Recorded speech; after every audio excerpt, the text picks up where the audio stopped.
د طالبانو دفاع وزیر ویلي د ډیورنډ د کرښې په اړه یې تر اوسه فیصله نه ده کړې. په افغانستان کې د واکمنو طالبانو د دفاع وزیر محمد یعقوب ویلي د پاکستان سره ډیورنډ په پوله د طالبانو مشرتابه تر اوسه څه پرېکړه نه ده کړې او نه دوی په پوله د ازمت تار تېرولو اجازه ورکړې ده. د افغانستان د ملي ټلویزیون سره په مرکه کې نوموړي ویلي د ډیورنډ موضوع ډېره لانجمنه موضوع ده. تېرې ادارې او حکومت دوی یعنې پاکستان ته اجازه ورکړې وه اغزن تار تېر شوی دی، په محدوده ساحه کې پاتې دی او په دې موضوع مو تر اوسه پرېکړه نه ده کړې. هغه وویل دغه موضوع یې د وزیرانو شورا او مشرتابه ته وړاندې کړې. په دې مشورې روانې دي. د مشرتابه د لارښوونې تر مخه به عمل کیږي. تر اوسه دوی چاته اجازه نه ده ورکړې چې اغزن تار تیر کړي. راتلونکي چې څه فیصله وشوه په هغه به عمل کیږي.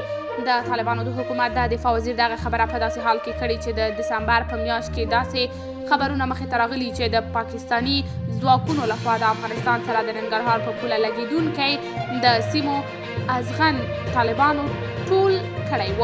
وروسته د پاکستان او طالبانو دواړو په پوله د پیښو رامنځته کېدل تعیین کړي وه. په 5 د جنورۍ د پاکستان د پوځ ویاند میجر جنرال بابر افتخار ویلي د افغانستان سره په نړیواله پوله د سیمو د اغزن تار لګولو کار نږدې 94% پوره کړی شوی او د ایران سره پوله د 1% نه زیات کار ترسره شوی دی. هغه ویلي و د پاکستان او افغانستان سره په پوله اغزن تار لګول د وخت سخت ضرورت دی. جوړول یې د خلکو ویشل نه بلکې خوندي کول دي. بابر افتخار زیاته کړې وه اغزن تار به په خپله ټاکلي وخت پوره کولی شي، خو نوموړي ټاکلې موده یاده نه کړه. هغه وویل دوی د دغه اغزن تار لګولو دپاره قربانۍ ورکړي او هغه زیاته کړه دا د امن تار دی او سر ته به رسولی شي او قایم به وي.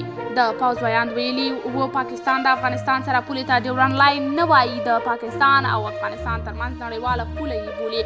خو افغانستان د پاکستان سره پوله ډیورنډ په رسمیت نه مني او تل یې دریځ خپل کړی چې د دغه پولې مسله به د پولې دواړو غاړو ته پراته ولسونه کوي. د طالبانو د دفاع وزیر نه پوښتنه شوې وه چې پاکستاني چارواکي دعوه کوي چې په پاکستان کې هغه وسلوال بریدونه کوي څوک چې په افغانستان کې پټ دي د هغه ځای نه بریدونه کوي.